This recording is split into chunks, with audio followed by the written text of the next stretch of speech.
प्रिय विद्यार्थियों, BSR Hindi literature YouTube channel पर प्रोफेसर सियाराम मीना की ओर से BA part first Hindi literature के विद्यार्थियों का स्वागत। विद्यार्थियों, आज के व्याख्यान के लिए आपके पाठ्यक्रम में जो प्रमुख कवि हैं नंददास, उन पर हम विचार करेंगे।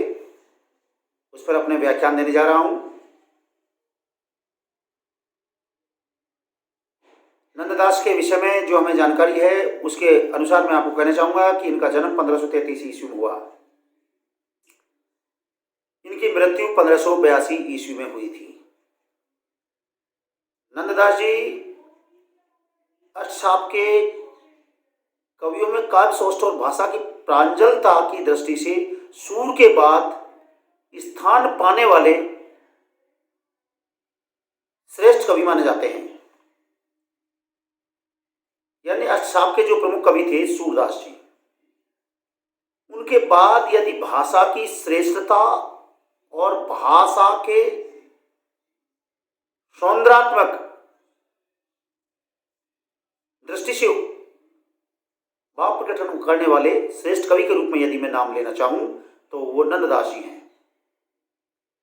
वो गोस्वामी विट्ठलनाथ जी के शिष्य हैं। कौन? नंददास जी। नंददास बहुमुखी प्रतिभा के धनी भक्त कवि हैं। इनके जीवन वृत्त के बारे में विद्वान में बहुत भारी मतभेद है।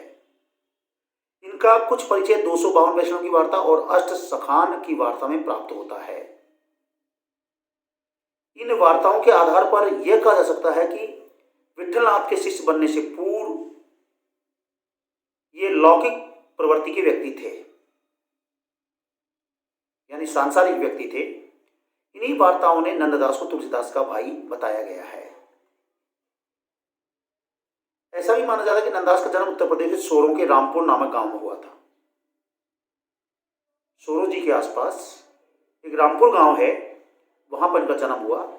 अब लेकिन इस बात को भी लोग एक मत से स्वीकार नहीं करते हैं। सोरों से नंददास तुलसीदास के साथ वहां से चले गए, ऐसा कहते हैं। यहां रहते उन्होंने एक यात्री दल के साथ गोकुल की यात्रा की, किंतु मार्ग भटक गए। एक स्त्री के प्रति अनुरक्त होकर वे गोकुल पहुंचे। गोकुल में उनकी भेंट स्वामी विट्ठलनाथ से हुई, जिससे उनकी जीवन दिशा बदल गई। जैसे मैंने आपको बताया था कि अष्टसाप में 8 कवि थे। वल्लभाचार्य के 4 शिष्य और बाद में विट्ठलाचार्य जी के 4 शिष्य। ये दोनों के जो 4 शिष्य हैं, ये टोटल हुए 8 शिष्य। और ये 8 वल्लभाचार्य और विट्ठलाचार्य जी के जो 8 शिष्य हैं, यही हिंदी साहित्य में अष्टसाप के कवि कहलाते हैं। और इनका जो काव्य है वो अष्टसाप वाला काव्य कहलाता है। गोकुल में उनकी भेंट स्वामी विट्ठलनाथ से हुई, जिसके कारण उनकी जीवन दिशा बदल गई। उन्होंने पुष्टि मार्ग की दीक्षा ग्रहण की और लौकिक रागात्मक संबंधों से हटकर के वे सच्चे कृष्ण भक्त हो गए। यानी अभी तक जो लौकिक जीवन जिया करते थे विट्ठलनाथ जी, नंददास जी, वो धीरे धीरे अब कृष्ण भक्त कवि हो गए थे। गोकुल में स्वामी विट्ठलनाथ के साथ रहते हुए उनकी भेंट सूरदास से भी हुई और सूर की भक्ति भावना से बहुत प्रभावित हुए। यह भी माना जाता है कि सूर के आग्रह पर वो अपने गांव रामपुर चले गए, वापिस अपने गांव में ही चले गए और वहां उन्होंने कमला नामक युवती से विवाह किया, ऐसा कहते हैं। लेकिन जीवन के अंतिम समय में पुनः गोवर्धन आ गए। डॉक्टर कृष्णदेव झारी ने अपने शोध ग्रंथ अष्टसाप के कवि नंददास में इनका जन्म 1533 और देहावसान 1582 होना निश्चित किया है। नंददास कवित्व की दृष्टि से बहुत परिपक्व कवि हैं। उन्होंने रास पंचाध्यायी, भागवत दशम स्कंध, भंवर गीत, रूप मंजरी, रस मंजरी, वरय मंजरी, अनेकार्थ मंजरी, नाम मंजरी, रुक्मणी मंगल, श्याम सगाई, सिद्धार्थ पंचाध्यायी नामक ग्रंथों की रचना की। इन ग्रंथों में भंवर गीत नामक काव्य सूर के भ्रमर गीत से प्रभावित होकर लिखा गया है। यानी नंददास जी का जो प्रमुख काव्य है वो भंवर गीत है, और भंवर गीत में जो कथा है, जो वर्णन है, वो सूरदास जी के ब्रह्मर गीत से मिलता जुलता ही वर्णन है। इस काव्य में कृष्ण के मित्र उद्धव, राधा और गोपिकाओं को ज्ञान का उपदेश देने गोकुल जाते हैं। सूरदास जी के जो मित्र हैं उद्धव जी, वो ब्रजमंडल में निवास करने वाली राधा और गोपिकाओं को ज्ञानोपदेश देने के लिए ब्रज में जाते हैं। ब्रज यानी गोकुल गांव में जाते हैं और कृष्ण के प्रेम में भाव विभोर गोपिकाओं को ज्ञान का उपदेश देते हैं कि ब्रजमंडल की गोपिकाएं तो भगवान श्री कृष्ण के प्रेम में ही डूबी हुई रहती थी, लेकिन गोपिकाएं उद्धव के सारे तर्कों को काटते हुए ज्ञान पर अनन्य प्रेम की महत्ता का बखान करती हैं। लेकिन ब्रजमंडल की वो गोपिकाएं बहुत देखने में बहुत भोली भाली लगती हैं, और उद्धव बहुत अपने आप को चतुर और ज्ञानी मानता है, लेकिन उस चतुर और ज्ञानी उद्धव के ज्ञानोपदेश को ब्रजमंडल की जो भोली भाली गोपिकाएं हैं बड़ी सहजता के साथ, बड़ी चतुराई के साथ, बड़ी तर्कों के साथ काटती हैं और उनके ज्ञान का खंडन करती हैं और प्रेम का मंडन करती हैं, यानी निर्गुण के ऊपर सगुण की विजय स्थापना करती है। इस प्रकार भंवर गीत के वियोग में प्रेम पगी गोपियां कृष्ण प्रेम के सामने ज्ञान को शुष्क और निरर्थक कर देती हैं। यानी एक तरह से कहना चाहेंगे कि उद्धव जी अपने आप में बहुत बड़े पंडित ज्ञानी थे, लेकिन वो भी अपने समक्ष गोपिकाओं की प्रेम से भरी हुई अभिव्यक्ति को सुनकर के माथा पकड़ने लगे, यानी हार से स्वीकार करते हुए नजर आए। नंददास भी ज्ञान के स्थान पर प्रेम और भक्ति की स्थापना करते हैं। यानी नंददास जी ने भी अपने इस भंवर गीत नामक काव्य में ज्ञान के स्थान पर प्रेम और भक्ति की स्थापना की है। इस काव्य में कृष्ण गोपिकाओं के बीच जो संवाद होता है वह बहुत सजीव है, मनोरम है और हृदय स्पर्शी है। पहले तो गोपिकाओं को ज्ञान का उपदेश देते हैं, जिसे सुनकर गोपिका कृष्ण के प्रति उपालंब देती है। सबसे पहले वो उद्धव जी के समक्ष कृष्ण भगवान को उल्हाना देती हैं। इतने दिन हो गए चले गए, लेकिन आज तक उन्होंने कोई पत्र नहीं भेजा, हमारी कोई सार संभाल नहीं ली, लौट कर नहीं आए, ऐसा वो एक तरह से उनको उपालंब देती हैं, उल्हाना देती हैं।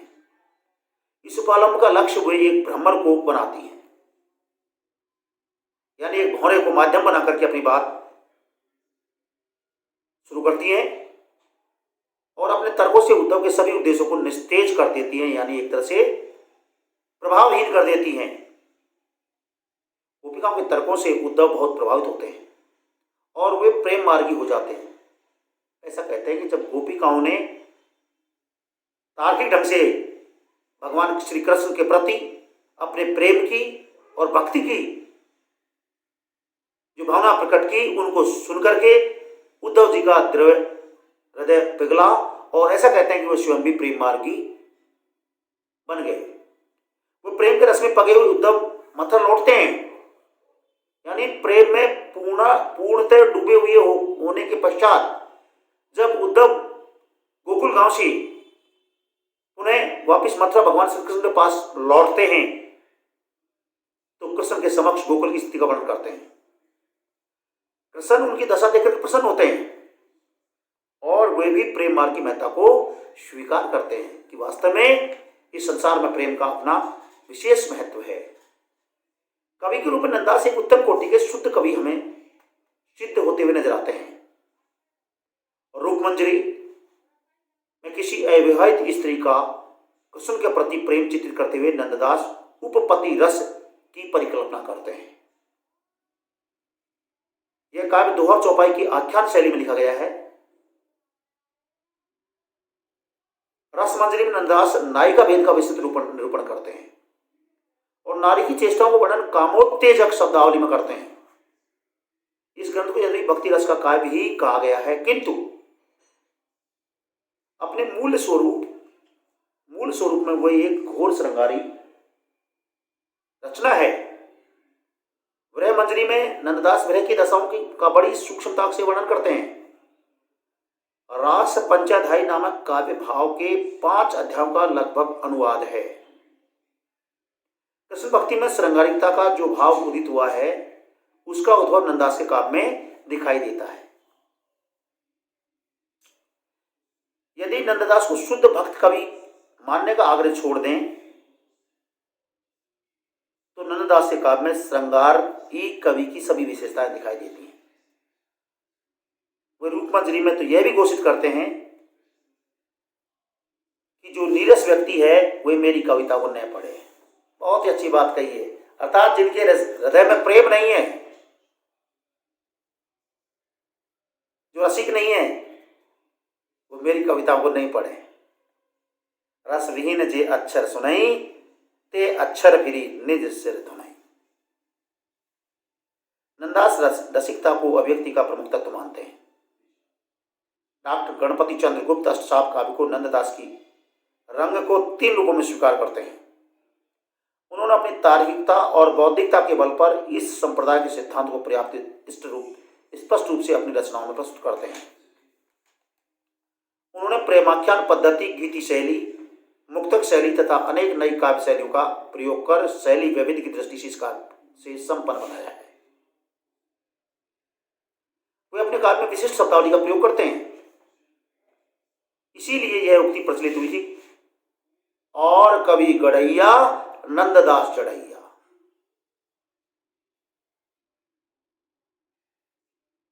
तात्पर्य एक नंददास की रचना में नंददास अपनी रचना में शब्दों को जड़ते हैं। उनके काव्य में ऐसे अनेक तत्व मिल जाते हैं जो उन्हें रीतिकालीन कवियों के निकट रख सकते हैं। और गीत रचना शैली और दोहा के मिश्रण से नया छंद बनकर नवीन छंद में की है। इस छंद के अंत में 10 मात्राओं की एक छोटी सी पंक्ति है, 10 मात्राओं की, जिसे भाव पूर्ति के साथ छंद में संगीत पूर्ति भी होती है। भंवर गीत, जिसका नाम दिया है भंवर गीत। भंवर गीत एक छंद है जिसमें 10 मात्राओं की छोटी सी पंक्ति है। भंवर गीत की भाषा सरल और प्रभावपूर्ण है। नंददास किसी शब्द को उपयुक्त स्तर पर जड़ देते हैं। डॉक्टर रामकुमार वर्मा ने गुण शब्द के प्रयोग को भंवर गीत के 19, 20, 21 छंदों में विशिष्ट प्रयोग किया गया है। इसी प्रकार नंददास ने अपने काव्य की अभिव्यंजन शक्ति को बढ़ाने के लिए मुहावरा लोकोक्ति का सार्थक प्रयोग किया है। घर आयो नाग ने पूजे, पामी पूज न जाई।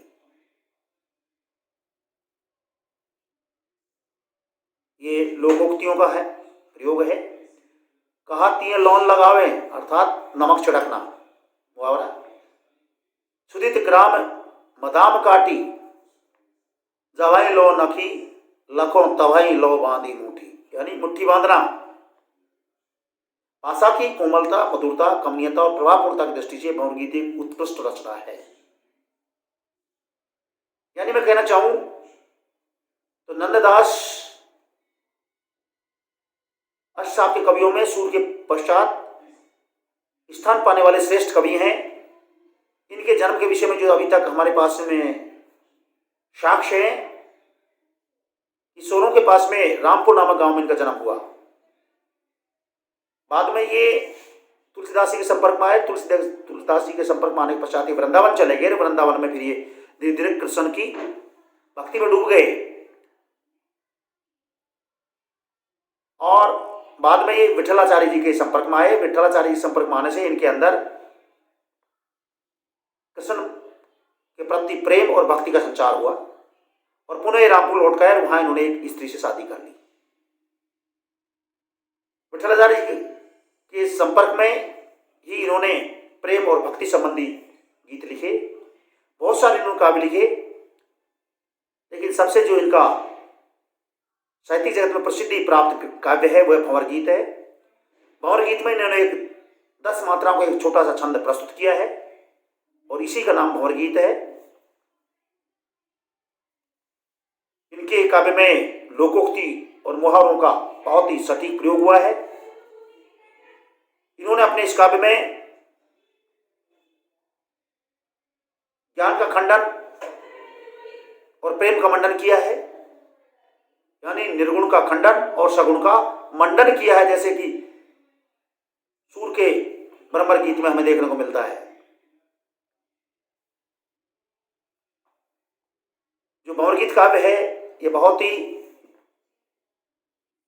संगीतात्मक गीतात्मक काव्य है। आपके पाठ्यक्रम में भंवर गीत से संबंधित ही पद हैं, इनको मैं अगले व्याख्यान में आपके समक्ष प्रस्तुत करूंगा। तब तक के लिए प्रोफेसर मीणा को दीजिए इजाजत। आप सभी को प्रोफेसर मीणा की ओर से बहुत बहुत धन्यवाद।